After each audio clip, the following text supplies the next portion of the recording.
Good morning, everyone. Welcome to Tamara Studio.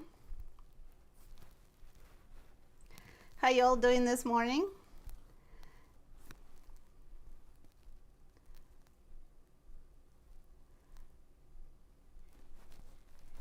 It's good to see everyone. We are back this morning for another live event. Today our subject will be still life. So hopefully everyone is set up for painting with me or just for watching and trying this painting a little bit later.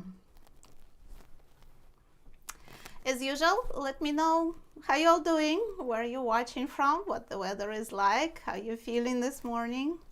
Are you in the mood for some watercolor? I hope you are. I'm all set up here. I'll tell you about my setup in just a minute, as I usually do.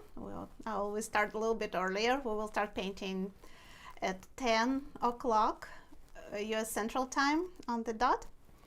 But I want to give everybody time to get settled and, figure out what they're going to do this morning. I see people are joining me online. Good to see everyone. Well, virtually see you, right? I can't really see you. But I am doing a live class next week, so I'm really looking forward to it because it will be on Zoom and I will be able to actually look at my students. It's fun to do these live events and to chat with everybody, but it's definitely very nice when I can see my fellow artists and talk to them.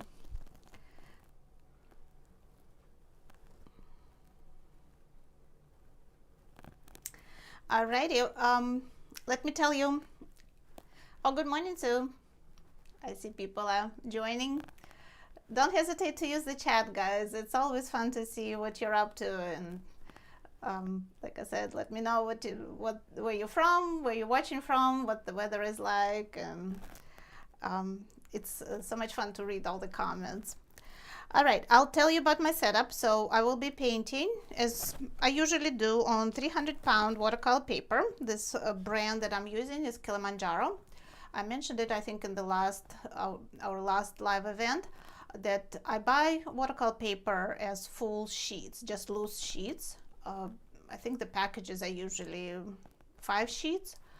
And according to my calculations, it's a little bit more economical to buy those loose sheets than to buy pads or blocks, those glued up blocks, because you don't get the manufacturers don't have to do the covers and all the extra cutting and gluing together. So loose sheets are a little more economical, even though 100% cotton watercolor paper is pretty pricey, but it gives you the best results. You just can't match the results with other types of paper. Other types of paper are fine for practice or for more, let's say, kind of control techniques. I use a lot of water and a lot of paint, so I feel that 300-pound paper is more suitable for my style of painting. But definitely everybody has their own style and their own preference. I have my watercolors set out. We will be painting. This is the reference photo. I like that still life. I'll show you a little bit better. I thought it's kind of suitable fall subject, even though we're in November. It just started cooling off here in Texas and it starts to feel a little bit like fall. So I thought this will be a good subject for us to work on, nice warm colors. And my goal will be to paint this still life as quickly as possible in kind of loose manner. And I will be talking about, how to do that and how to, about the whole process of loose watercolor painting, what it is, and different stages of looseness, right? Because everything is subjective, especially in art, and there are no hard set rules. So everybody has their own style, like I said, and we will talk about that during the today's session. Oh, somebody is watching from UK. That's cool. Yeah, we have had big thunderstorm last night here in Houston, much needed rain, so Yeah, Diane is helping me with comments as usual today, and she will be in my Procreate class next week. I will be teaching how to start using Procreate, the app that allows you to draw on your iPad. I'll tell you about it a little bit later too. So I have all the links here. You can also just go to my website. I have a video there explaining what that live class is about. If you go to kseniaanis.com and click on top of the page on store, then you will see all my classes. I have a lot of on-demand classes that you can watch at your own pace. And I also have, like I said, live class scheduled next week that I'm really looking forward to, so I can teach live and interact with my students. All right, we have just a few minutes, guys, letting everybody join and settle down. Like I said, if you plan on painting, get your paper ready, get your paints, but of course recording will be available. I'm streaming this live on 2 platforms, on my page on Facebook, Tamirab Studio, and also on my YouTube channel, Learn to Paint with Ksenia Anis. If you check that out, recently I have a lot of videos there. I have a lot of recorded videos and some live streams. So if you're interested in some more tutorials from me, my thing is loose watercolor painting, and my subjects are mostly flowers and animals, I would say. So if you're into that, I hope you check out other videos on my channel.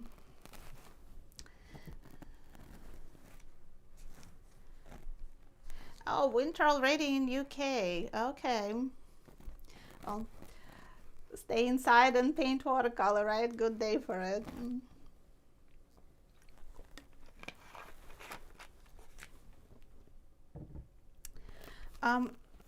Other tools that I have prepared, I should mention that I will be using my angled brushes for this painting, flat angled brushes. The brand is Princeton.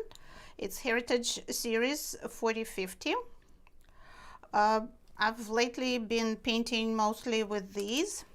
I think for this subject, round brushes will work as well. I just, think that those flat angled brushes are pretty versatile, and I've been using them quite a bit lately. I didn't draw anything. Even though it looks, the still life looks pretty complicated, it's not difficult to draw, and I'll show you in a minute how I'm going to do it. We will do this very quickly, so you will need a pencil.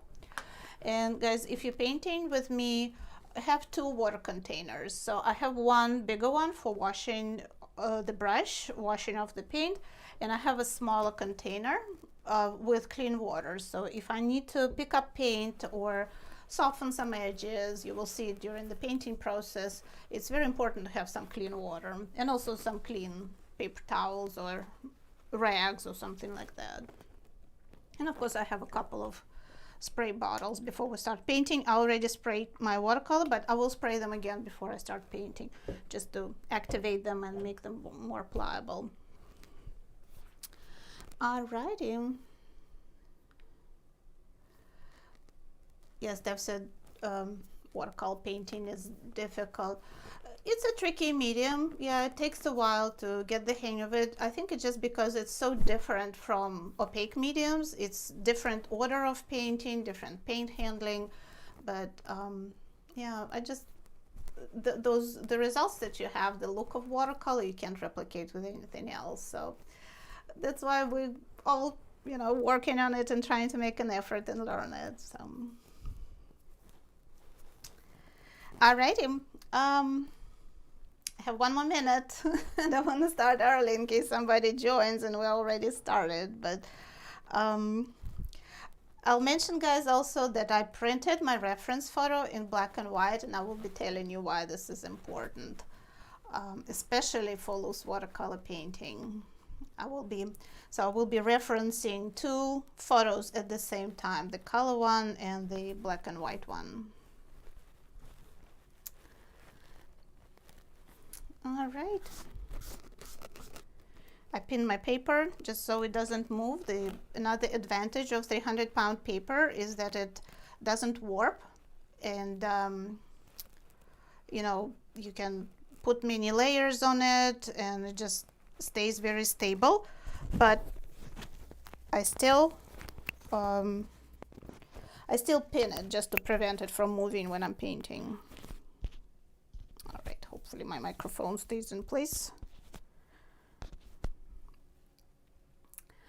All right, it's 10 o'clock. Welcome to Timer Up Studio one more time. Good morning, good afternoon, good evening, depending where you are. Thank you so much for joining me. I'm trying to do these live watercolor sessions every morning on Saturdays, Saturday morning US time.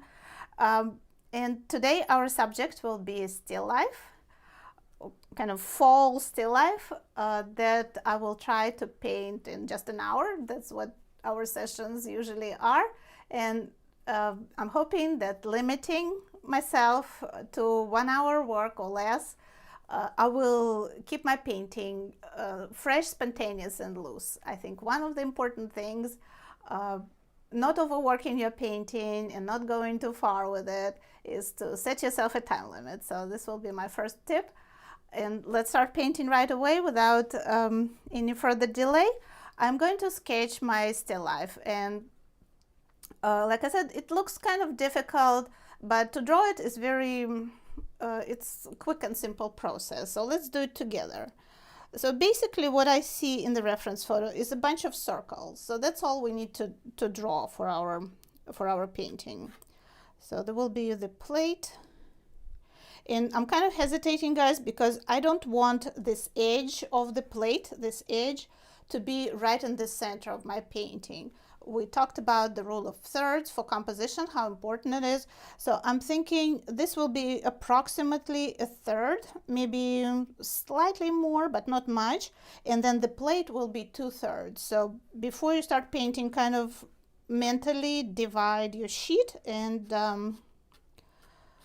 get everything positioned where you want it to be, because once you've drawn something, it's kind of hard to make corrections, right?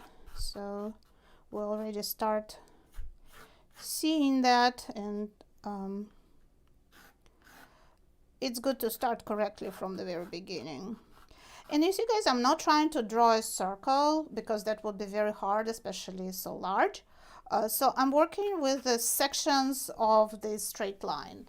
And if I make a mistake or draw something in the wrong place, I don't kind of go over it 10 times, because you don't want a bunch of pencil lines under your watercolor, right? You won't be able to delete them, erase them once you get started. So just put the correct line next to it, and then you can erase the wrong line. Don't go over the same spot 10 times. Okay, and this apple will be here, which is basically just a circle, so a bunch of circles. And there will be this stem somewhere here, and there is a walnut. It kind of connects that apple to the plate. This still life was obviously set up by a professional artist who knows what they're doing. So there will be a walnut here. One here. Okay, and let's draw these two apples, which are also just circles. Maybe not even perfect circles, right? Because the apples can be a little bit kind of wonky, but we will think about them as a circle. The stem is here, and the second one is very close. It's cut off, but I'm not going to do that. I'm just going to draw the full apple because I have room, plenty of room. Okay, and here are some more walnuts, which are ovals, right? Very easy to draw. So nothing complicated about this drawing, even if you don't need perspective or anything like that. Very easy to draw.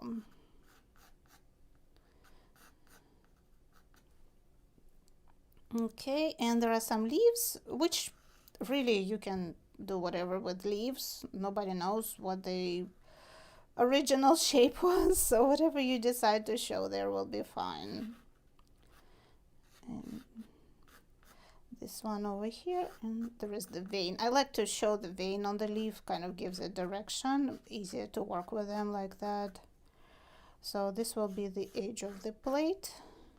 In the plate, the edge is kind of wavy, which might be a little hard to do.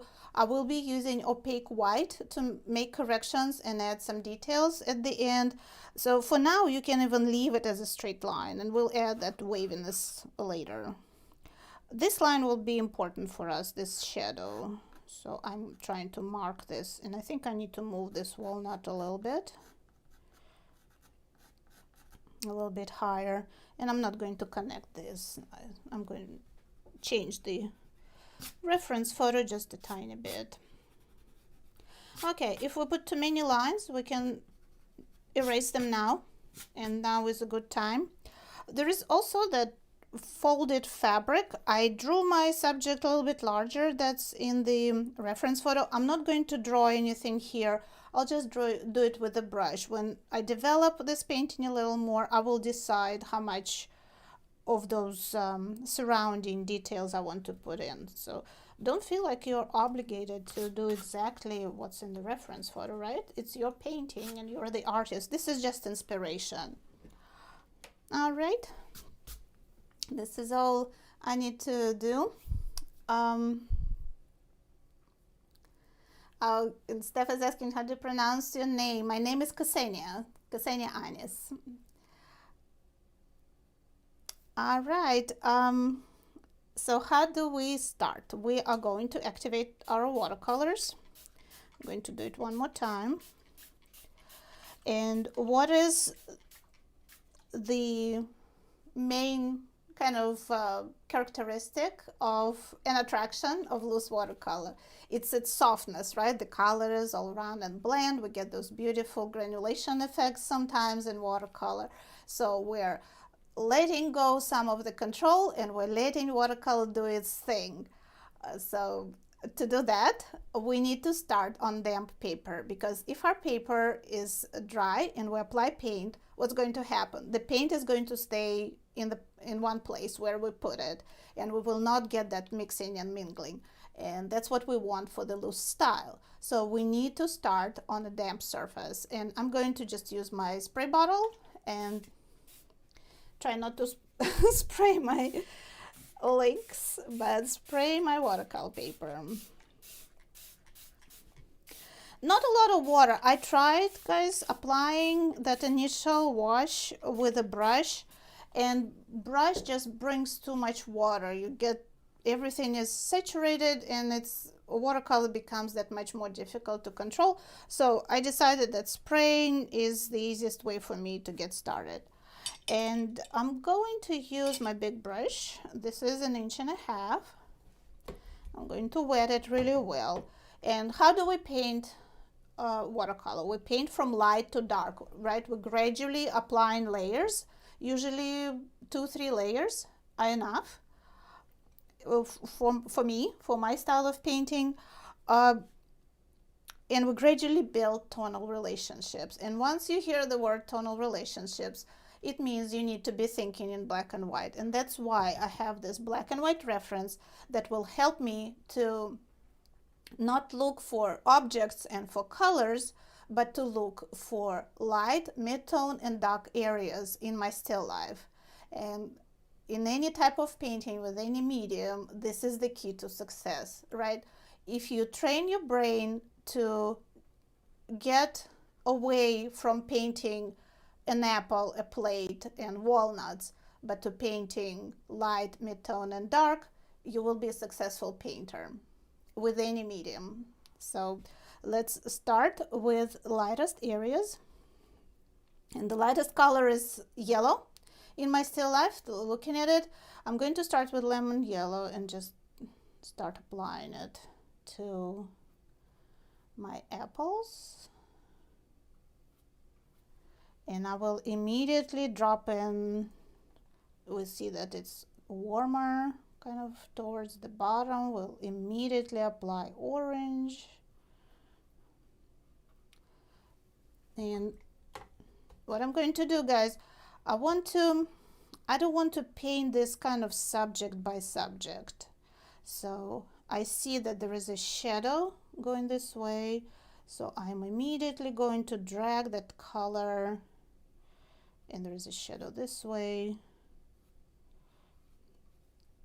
I'm immediately going to work with shapes and try not to see every subject separately.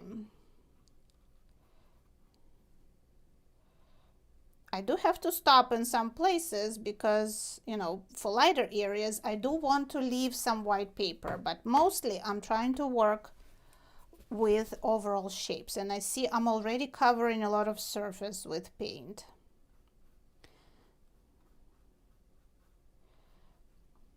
I haven't painted for a while, but so I'm a little stiff, but hopefully I'll get going a little better here. So, and lighter colors are nice to work with because it's so easy to make corrections. So I'm going to go further down, a little more red here. I will not be using any black or gray, guys, and this will be another thing that I will show you is how to mix your neutral colors. All right, a little more yellow here. So, and if I need a highlight, I'm going to just lift some paint. Okay, now I applied orange here, and I need to get shadow, right? And the complement of orange is purple. So I'm going to apply purple right away in between my subjects. Important, guys, water control, right? We don't want too little water or too much water. Once you get the grip of water control, you are successful with watercolor. So see how I neutralized that shadow, how quickly I created it. I'm going to drag that paint over here as well. This goes much faster than if I painted, you know, subject, like object by object. And I'm doing this with purple, and the complement of purple is orange. Well, complement of purple is yellow, I'm sorry guys, but I'm using purple to create this nice brown color instead of using brown pigment. If you have brown pigments, that's good. You can use them as well, but I don't have any, so I am mixing my neutral colors from primary and secondary colors.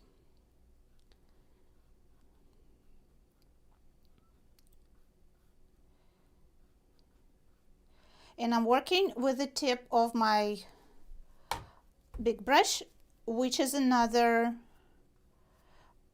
important element of loose watercolor painting, is to have a big brush, and as big as you can, because that gives you freedom of movement and prevents that overworking. I see a lot of yellow here. Let me drop it in before everything is too dry. I'm going to bring sunshine in my painting, maybe even on this walnut. A little bit more on this plate. So important to kind of draw with your brush. That's why I like flat brushes that are much easier to draw with. So this guy's too orange, right? We need to neutralize them before they dry. It took me the longest time, guys, to figure out. I heard advice from artists, more experienced artists, when I was just starting with watercolor. You need to work in sections. And I was like, what sections? How do I determine sections? You just need to watch what's dry and what's not. So if you know you need to drop in paint into something, do it now before stuff dries.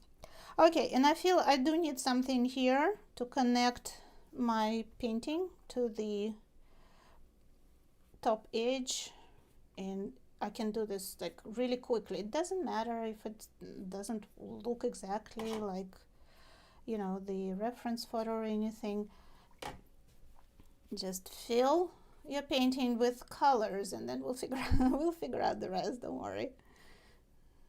It's fairly dark here, but I do need to neutralize it. Maybe let's drop in a little bit of orange. Maybe not, let's do yellow. Neutralize it with yellow.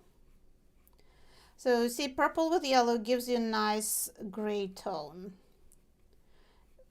Very quickly and kind of decisive movements. And you will notice, guys, that I'm sticking to a fairly limited palette, right? So far I used only a few colors.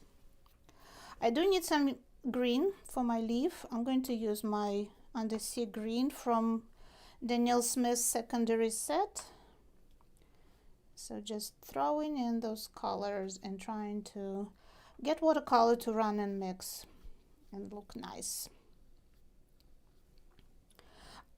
I do still observe boundaries, right? I have a little bit of water on paper, but not a huge amount, and that allows me to control watercolor pretty efficiently, effectively. There's a shadow here, so again, my purple will create, with Undersea Green, will create nice shadow color, and there is a shadow here. And it's all very dark here. It's of course much lighter than what we need it to be, but this is our first step. So, and I have some paint on the brush, so I am definitely going to take advantage of it and paint my shadows. This bothers me. Let's drop in some yellow here, some green to neutralize it. There'll be shadow on this side. And see, guys, this is also why the big brush is important. I have some mixed colors on it, and I'm using it. I don't have to mix every little thing that I'm painting with.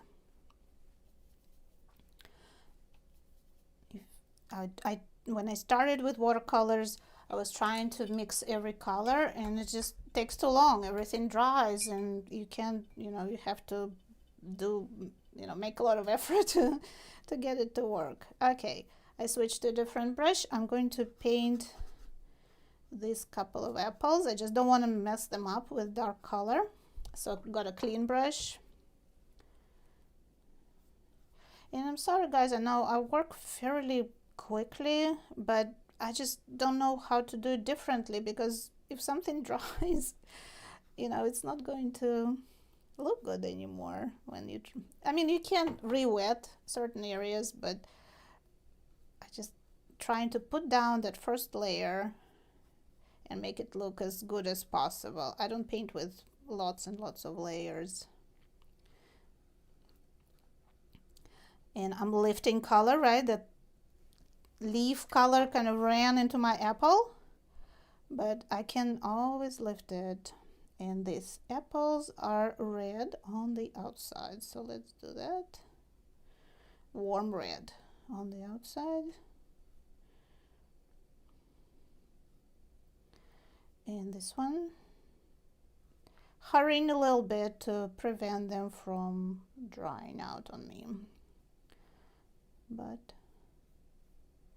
looking at the reference photo, of course, for inspiration. And I need to paint that shadow right away. I have this shadow color on the side. This is green and a tiny bit of purple. My shadow color, need to drop it in immediately to have soft transitions. We want looseness, which translates into soft edges and colors running and mixing together. And the shadow will be always darker towards the object. So darkest by the apples, and then gradually lightening as it moves away. Okay. And I need to connect the shadow, right? So I wash off the brush, a little more green. There's like green sheen there. And we're going to connect these two shadows, run this off the page somehow, and You can always trim watercolor, right? So I'm not super worried about the edges, because after I'm done painting, I'm going to take a look at it and decide if I need to trim it and how I'm going to, if I'm framing it or how I need to finish it all up. And there is a shadow here. It kind of comes up to this apple. And this is the leaf. Alrighty, this is my first layer. I know it went pretty quickly, but that's what we kind of have to do with watercolor. So this big mess is the first layer. Let me soften this shadow a little bit. Kind of unify everything. Again, big brush is super useful for this. I think I still have Brusho on my drawing board. Can you believe it? I painted with it like months ago. So just looking at the reference and unifying everything, just small touches here and there before I let this dry and work on the second layer. This thing needs to be a little more, this walnut needs a little more color.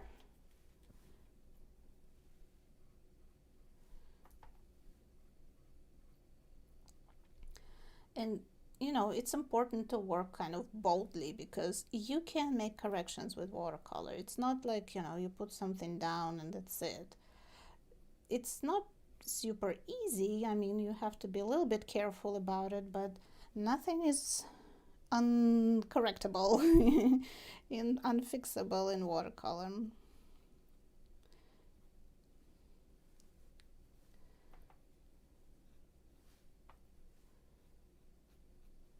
Okay, deep shadow here. I'm deepening some shadows, and there's a deep shadow between these guys.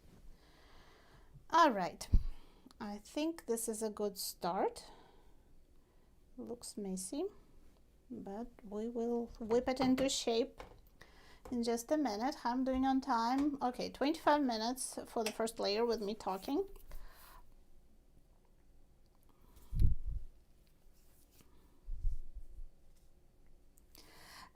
Yeah, I know some people prefer to watch first. I'm looking at your comments, guys, too, even though Diane is on the job answering. I'm kind of curious to see what you're all saying too. So yeah, sometimes it's better to just watch and plan your own painting and then work on it.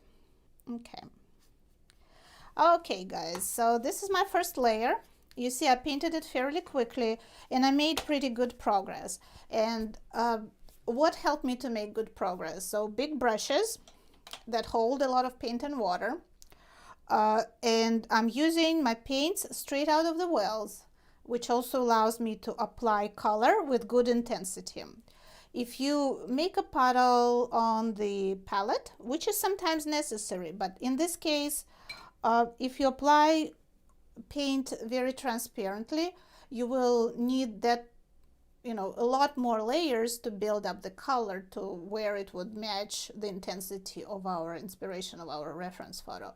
So working directly from the wells with a wet brush, but not dripping wet, really well saturated with water, and applying paint really intensely on paper helps us to work a lot faster and a lot looser, I would say, too, because you're kind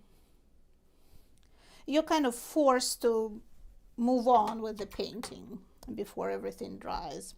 I'm just correcting the shapes of these apples a little bit with clean brush. You can lift some paint here as well on the edge of the plate. Alrighty, I'm going to let this dry. While this is drying, let me remind you guys about a couple of things that are going on my website.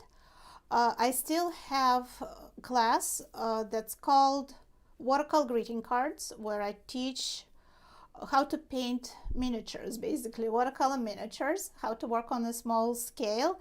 I have some cute ideas there for greeting cards for fall and winter holidays. So if you wanted to check this out, that class is only $14.95.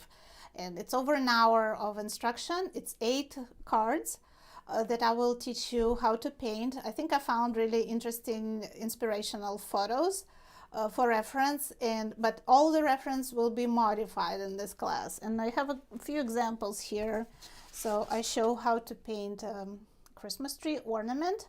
And this is actually a mixed media technique. This is watercolor with color pencils. So if you're interested in that, if you have a set of color pencils or watercolor pencils, definitely check out this class. There is a preview video, so you can I will explain what the class is about and what we're going to do, show some examples before you buy it.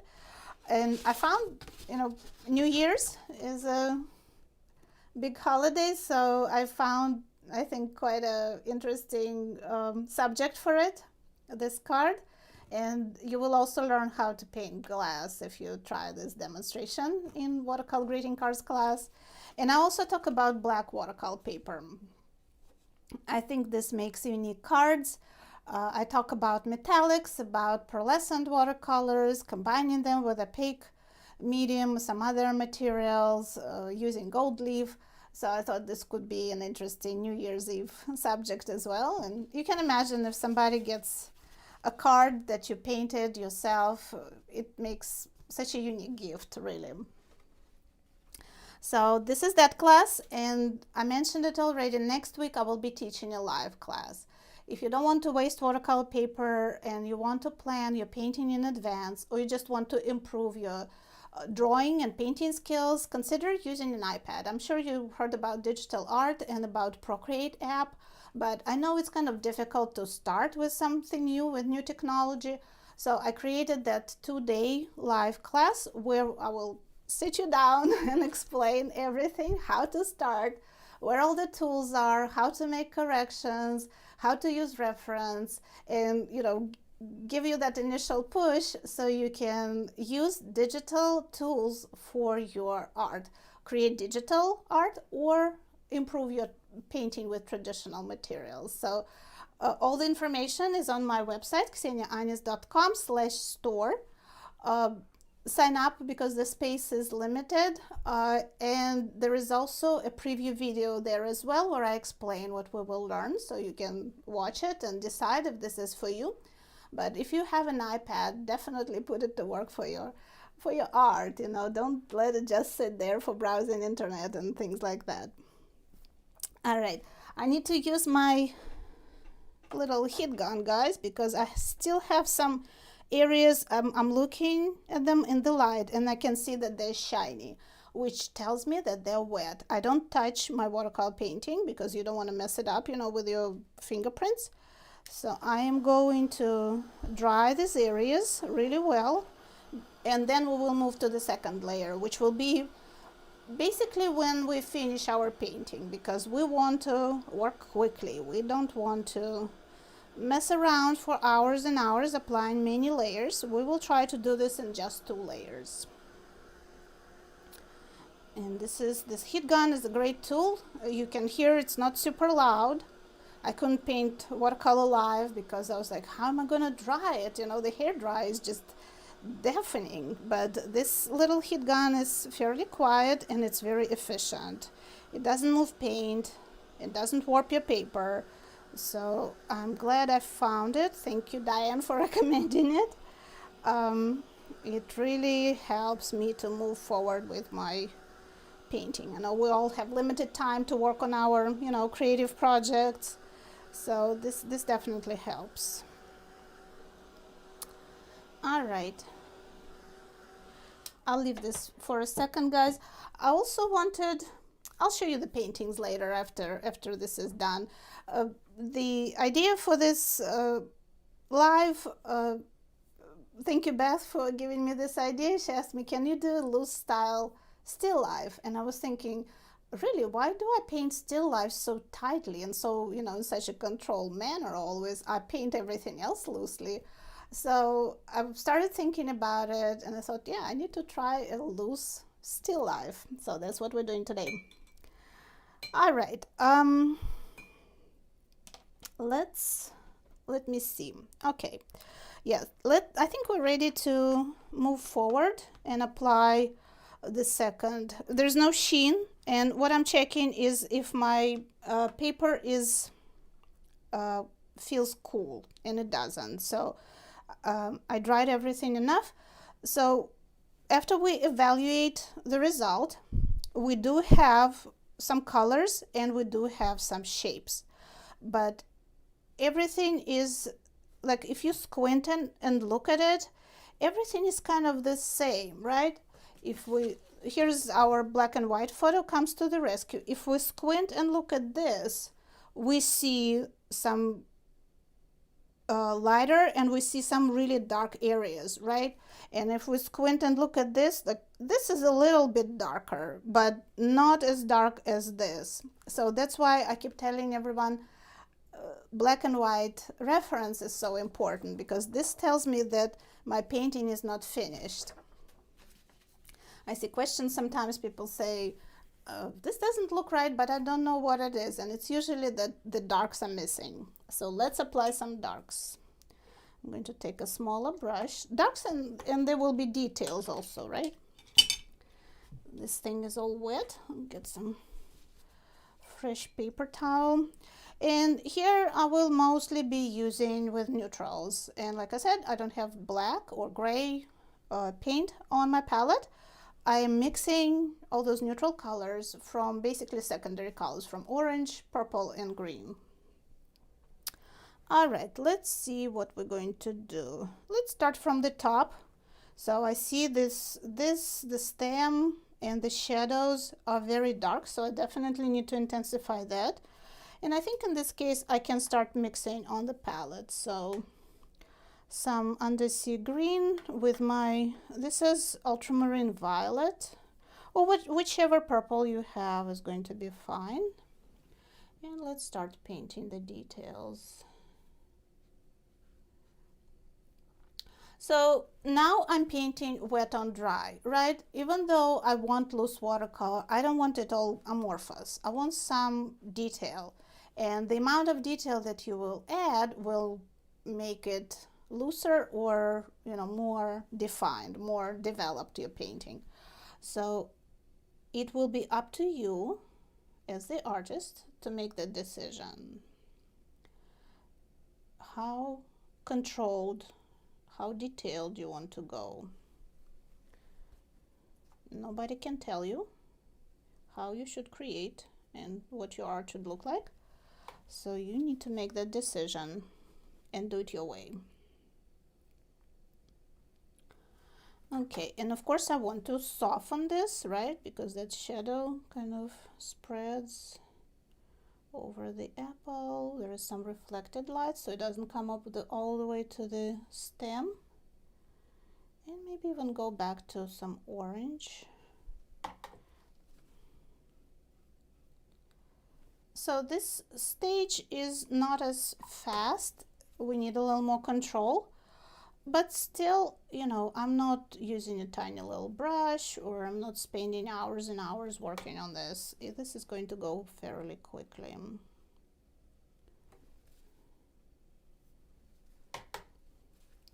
I do want to define the edge of the apple. Let me get some orange, maybe yellow. It will be good. And this is, guys, why I told you that we need to watch out for those pencil lines, because they will show under lighter colors and we cannot erase them. But we can use opaque white to make at least some corrections.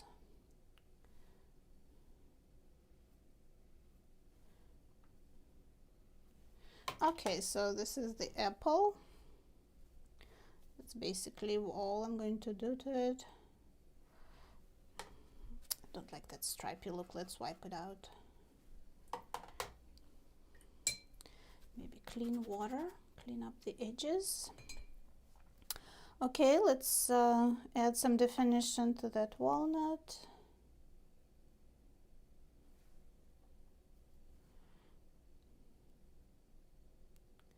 Just to separate it from the plate, and it will be enough. We don't need to paint all the veins and everything on it. let's see, is the shadow darker than the walnut? I think it is. So I'm going to drop a little more paint here. And it looks messy, guys, but I will fix it with opaque white in a second. You will see.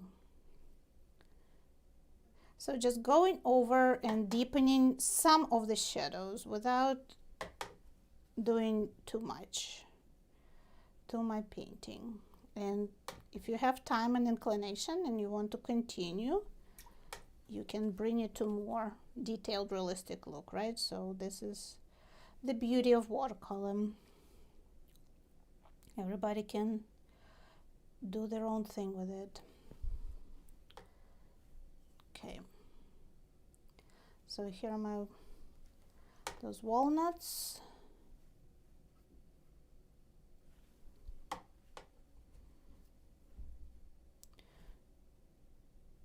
Fairly dark. Okay, I feel that this is just too light. I need to add a little more shadow here, maybe connected to the bottom. Yeah, the stem is definitely not dark enough. Pure color from the well. Don't be afraid.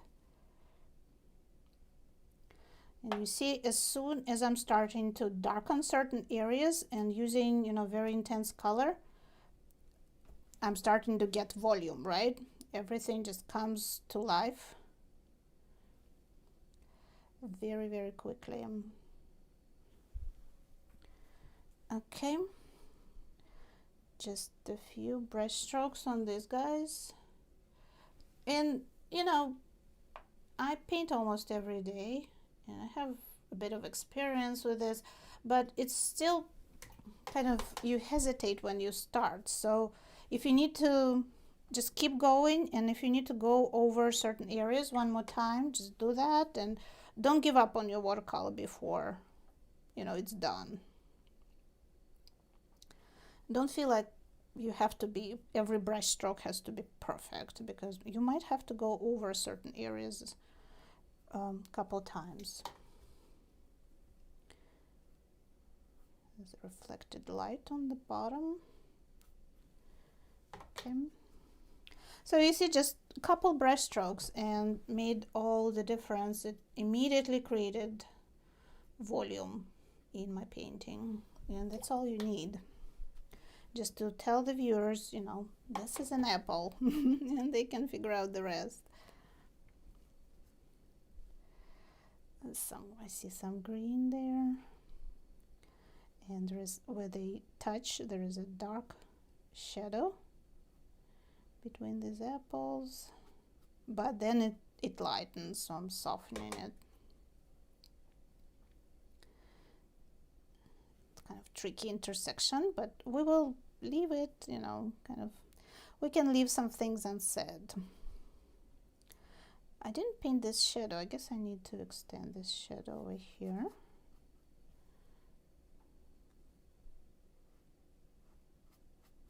And I'm kind of switching between green and purple, and that also makes my shadows very varied. It's not all gray color. That would be too boring. So mixing colors instead of using pigments, certain pigments, really adds versatility to your painting, visual interest. This shadow needs to be slightly darker. And this kind of, that walnut kind of disappears into the shadow, so I'm not going to touch that area. Let's add some darkness in between them.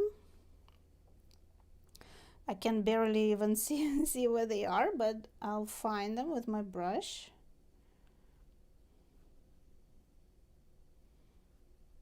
And there's this one. It's got the stem coming from here, goes over that leaf. Maybe a mixture of orange and purple. I'm doing on time, guys. I think I'm okay.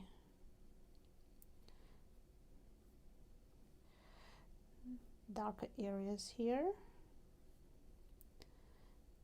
There's a shadow here. This is all lighter.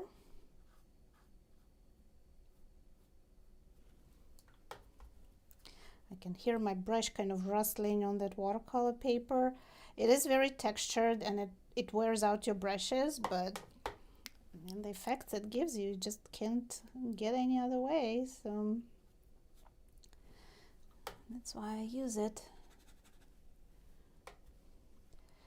Okay, and then need darker area here where that walnut touches the apple. It's going to be dark. And let's do a little bit on the leaves, define the edge a little bit better, connect it to that walnut. Again, my brown color. So the vein on the leaf is lighter than the field itself, right? So I'm trying to paint it kind of negatively, leaving those veins lighter. And there's a very dark shadow here, which is good. And the tips are dark.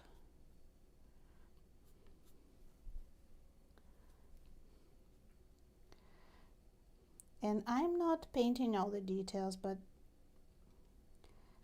I don't think that hurts my painting. I think it actually makes it look better.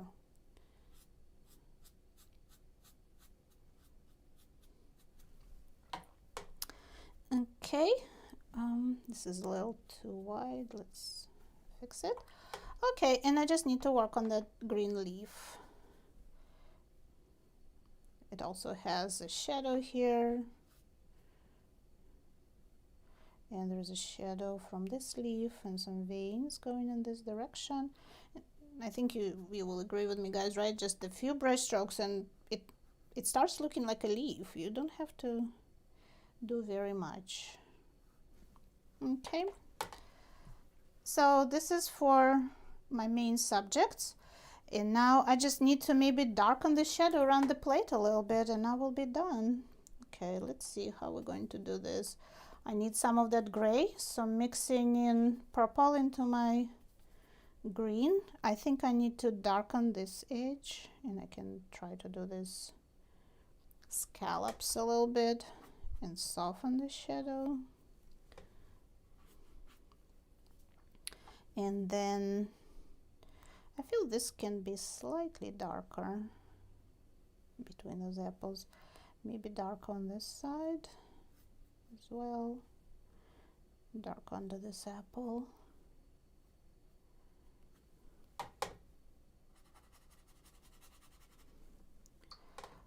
What else?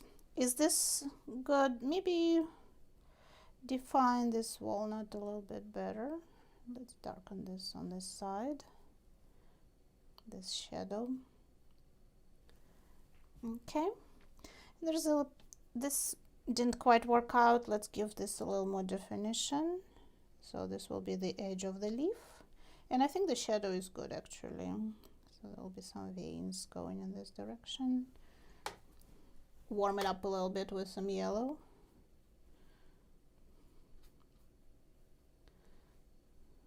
Yeah, that undersea green is pretty cool, so needs a little yellow to warm it up. Oops, wrong purple, but it's okay.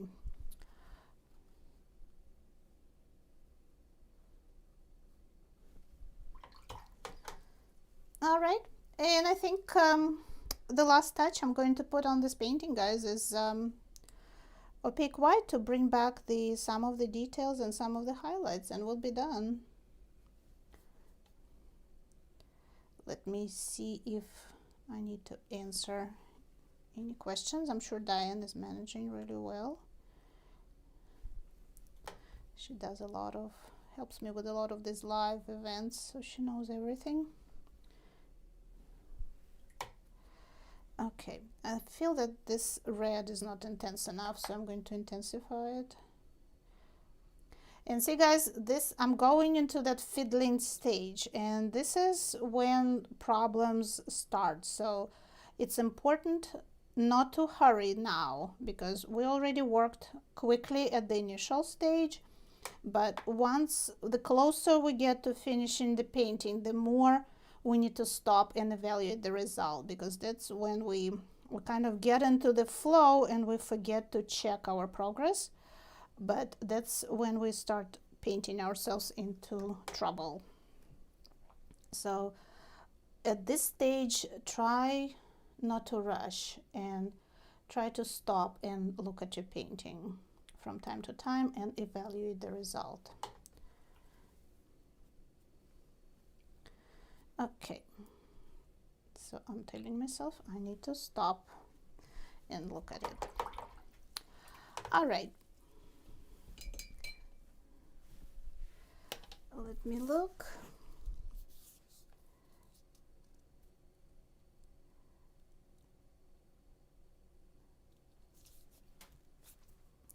All right, I see everybody's good on the questions.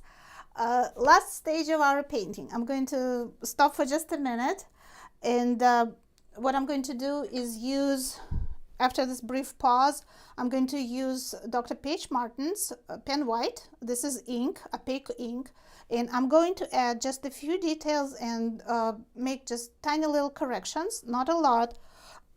Before I show you this, guys, let me show you how I usually worked on still lifes in more controlled manner. So I consider kind of fruit as a still life as well.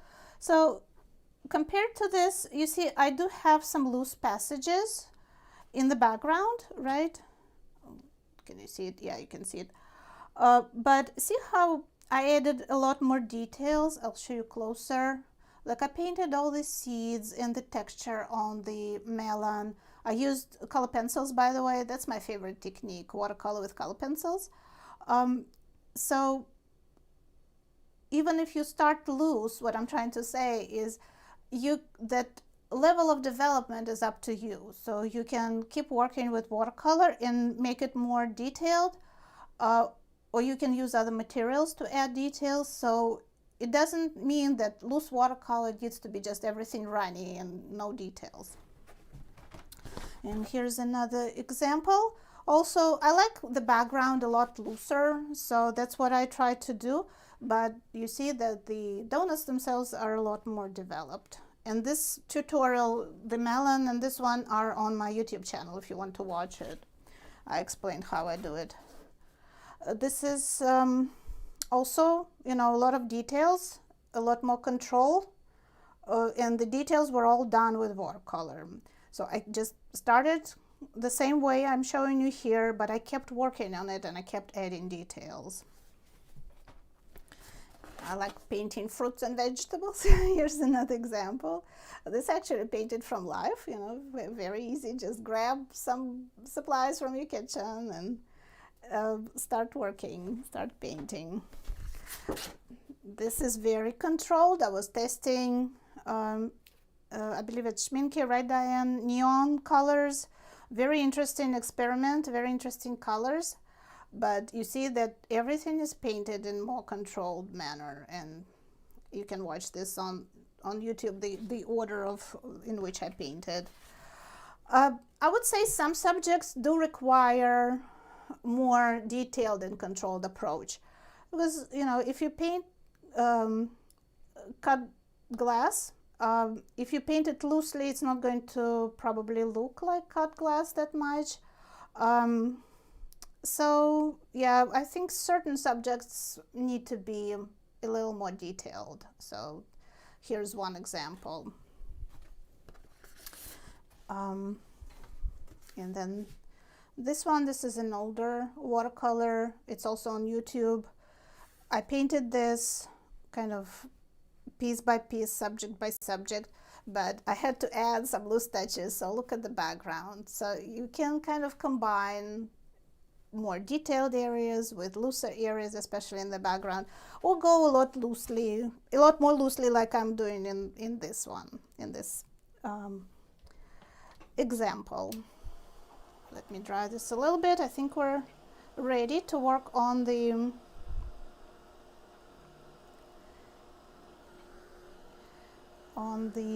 opaque, and we will be done with this painting. So for opaque ink, I like to use a small dagger brush. Let me show you mine. This is it. You see how pointy it is, but also it's flat, so it gives me a lot of versatility. And I'm going to, the brush is clean, I'm going to put some ink on my palette. You don't want to dip your dirty brush in the ink, right? Because you will mess it all up. So I'm going to put some, you don't need much, put a little bit on the palette. Remember to close the bottle. Bad things happen if you don't close your ink bottle. And again, squinting and looking at black and white reference really helps to see. I need to add highlights, so I'm looking for lightest, brightest areas now, and I immediately see that there is one here. This highlight can be brighter, and we can even, let me get some clean paper towel. We can even soften it, because apples, you know, they're not, you know, they're not boxes, right? So they will have soft highlights. Maybe some on these walnuts. Definitely see how dark I made this edge. I'm just going to fix it with ink. I'm going to apply it fairly transparently and just distribute it. And the apple can use a little bit of lightening. And ink, and if you use white gouache or something like that, they can be mixed with watercolor, and you can tone it. So if you need light yellow, just mix in a little bit of lemon yellow into your ink and repaint a little area or something that you didn't paint correctly. And I'm also going to correct my edges because paint ran over. I don't want it run over on this side, so I'm going to make a small correction with ink. And ink blends with watercolor paper really well, so you can't, it's not sitting on surface, you can't see it after you make this correction, so nobody will know that you did it. Paint those scallops on the plate, define those leaves maybe a little bit better. Okay, let's see what else we have. This vein on the leaf can be slightly lighter, but don't overdo it, otherwise it will not look right. This edge is light, and this edge can be slightly lighter. There's a big highlight on this apple which I forgot to pick up in the heat of the moment, so I'm going to paint it with ink. The stem is lighter, some reflected light down here. There's a highlight which I forgot as well. Paint it now.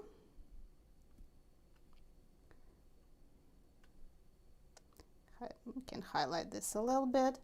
Let's look at the edge of the plate. Definitely light, needs to be lighter. Paint the scallops. Can clean up this edge on the plate. So white objects definitely need, and I can also cover the pencil, right? Small corrections with our ink. This can be corrected, it ran over. So you see guys, I didn't restrict myself in the beginning. I got all these beautiful transitions, a little bit of granulation going on there, because I knew I can make these adjustments at later stages of my painting development. All right, I think that's it. Cover up the pencil here, and I think it's done. Okay, and maybe a couple brush strokes on this one. Let's mix it. So I'm going to mix in the ink with color so it's not super white. Okay, this is it.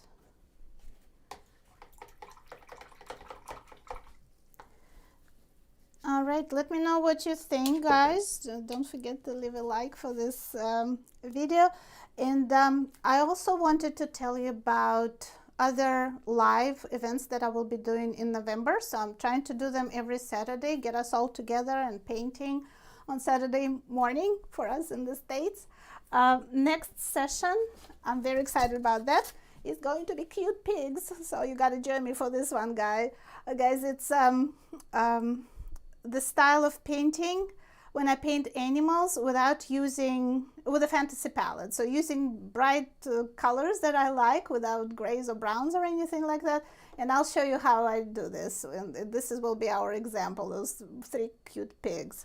And the last one in November, before Thanksgiving, will be painting snow. So we will move on to kind of more wintry subjects, since a lot of the world is going into winter. And we will talk about painting snow. And this is the little sketch that I did, and we will paint 2 of these larger next 2 Saturdays. So I hope you can join me here on YouTube or on Facebook, wherever you prefer to watch this. And of course, the replay will be available. All right, let me check on the questions before we wrap up. I see that Diane is sending me some questions.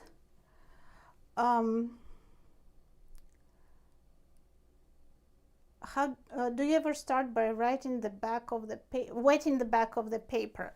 The only time I wet the paper is when I tried painting on that handmade paper. I don't have it here, but you probably know what I'm talking about. This really rough paper you can find in art supply stores that's made from cotton rag. It's very textured, and it absorbs water so much that the water on the brush is just not enough. So I tried spraying it and it didn't work.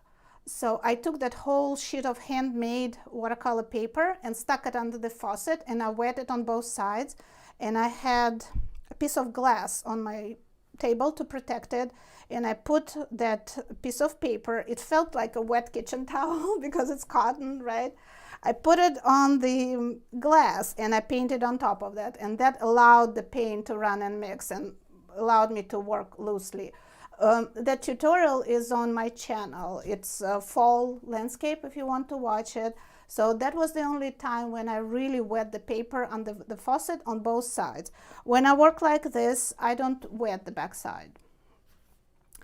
All right. How to keep areas damp if you're not working quickly enough? Right, you can use your spray bottle. I have 2 because this one is fairly large, so it's going to spray water everywhere, but I have this little cosmetic atomizer, and that allows me to kind of spray in certain areas in a more controlled way.